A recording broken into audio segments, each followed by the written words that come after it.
Sejam bem-vindos ao quinto episódio de nossas reflexões sobre caridade e seus frutos. O apóstolo Paulo diz que o amor não se exaspera e não se ressente do mal. 1 Coríntios 13, versículo 5. Com isso ele estava querendo dizer que o amor é brando. A brandura é uma das qualidades do amor, é uma das suas feições e uma das suas características e manifestação. Henry Drummond observa que exatamente no meio da análise do que é o amor divino e o que não é o amor divino, Paulo diz que o amor não se exaspera. A exasperação é aquela tendência que temos de nos irar indevidamente. Fala de intolerância. E às vezes nós somos levados a encarar a ira como uma fraqueza humana, algo inofensivo e algo que não devemos dar tanta atenção. No entanto, Drummond faz uma análise em seu livro dizendo: ao avaliar o caráter de uma pessoa, às vezes não temos esta fraqueza, a ira, em conta como algo de grande peso. Mas muitas vezes encaramos isto apenas como um mal natural, uma espécie de falha genética, uma questão de temperamento. Mas veja só, bem no centro da análise que Paulo faz a respeito do amor, Paulo diz que o amor divino é o oposto a um espírito irado e a um espírito raivoso. As Escrituras reiteradamente condenam a ira e diz que a ira se abriga no coração dos tolos. É interessante notar que o que caracteriza a ira muitas vezes é reputada como se fosse uma característica de pessoas virtuosas. Nós a encontramos frequentemente como uma mácula presente num caráter que sem ela seria simplesmente nobre. Drummond diz: vocês devem conhecer homens que são quase perfeitos, mulheres que seriam inteiramente perfeitas se não fosse por sua disposição facilmente ofensiva, irritadiça ou melindrosa. O fato de a ira ser compatível com um alto padrão moral de uma pessoa é um dos problemas mais estranhos e lamentáveis da ética cristã. Bem, a verdade é que há duas classes de pecados, segundo Drummond: os pecados do corpo e os pecados da atitude.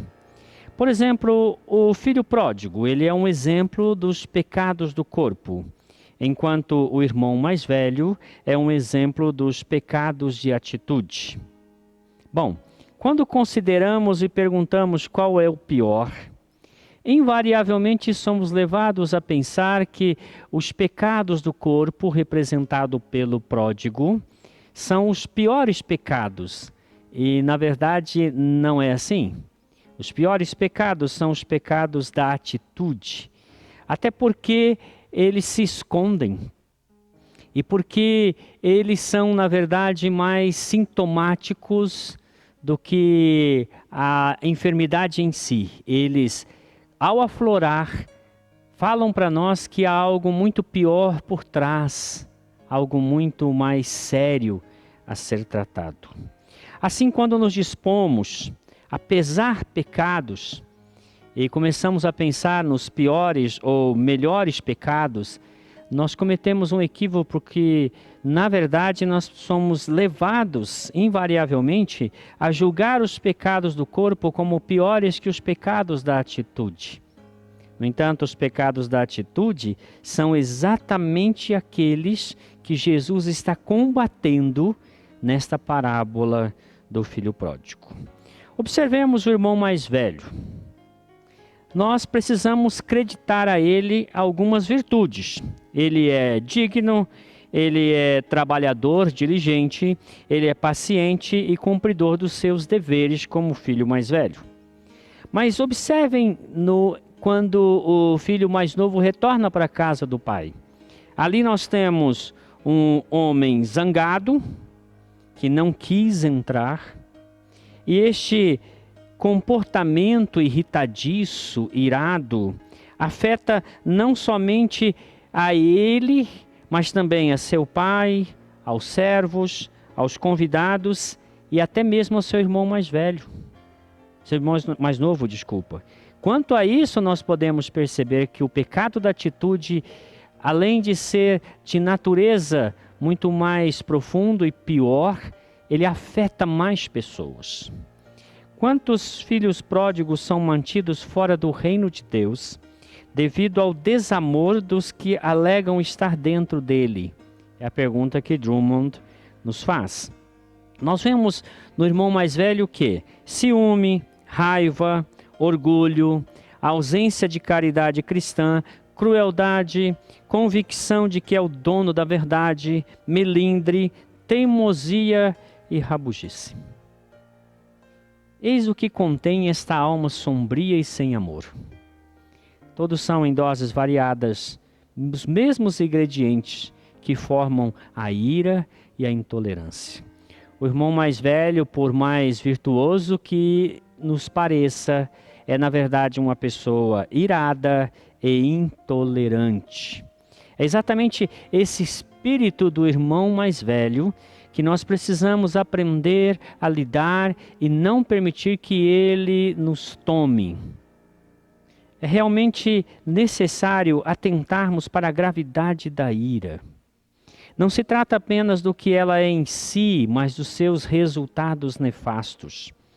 É por isso que, quando a gente fala da ira, a gente precisa encará-la como uma febre intermitente, sintomática de uma doença interior constante, a bolha ocasional que aflora a superfície denunciando alguma podridão abaixo, uma amostra dos produtos mais ocultos da alma que se revelam à revelia de nossa vontade quando não estamos vigilantes.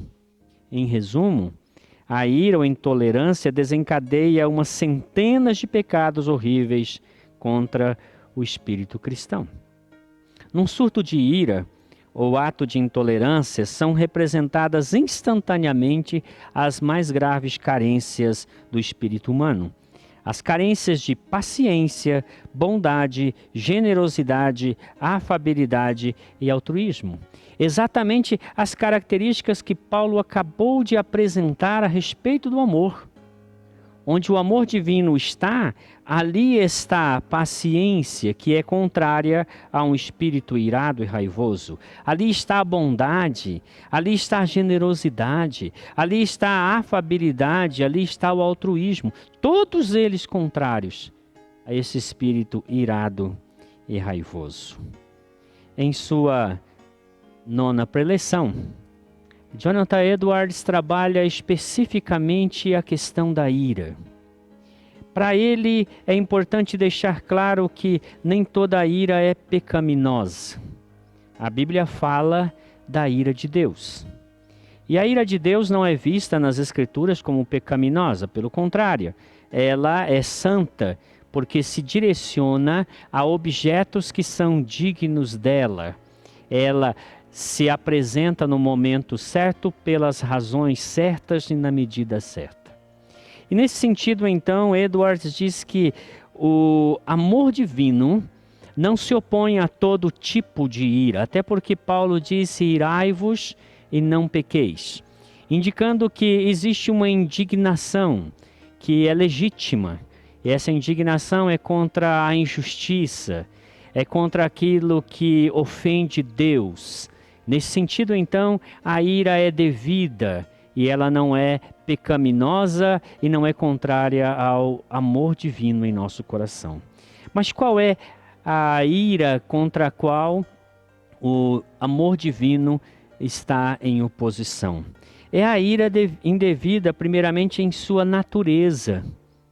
É aquela que é, na verdade, uma oposição a algo que não é necessariamente mal, ou que, neste caso, está ajustado a um propósito maior e nós estamos, ao nos irar contra aquilo, dando vazão para uma ira de natureza imprópria, porque ela está inadequada em relação àquilo que Deus verdadeiramente preza e ama. Também uma ira inadequada em relação à ocasião. Quando nós vemos que Moisés se ira em determinados momentos, e ele se ira com razão quando ele quebra as tábuas do mandamento por ver o povo em rebelião contra Deus, tendo feito um bezerro de ouro.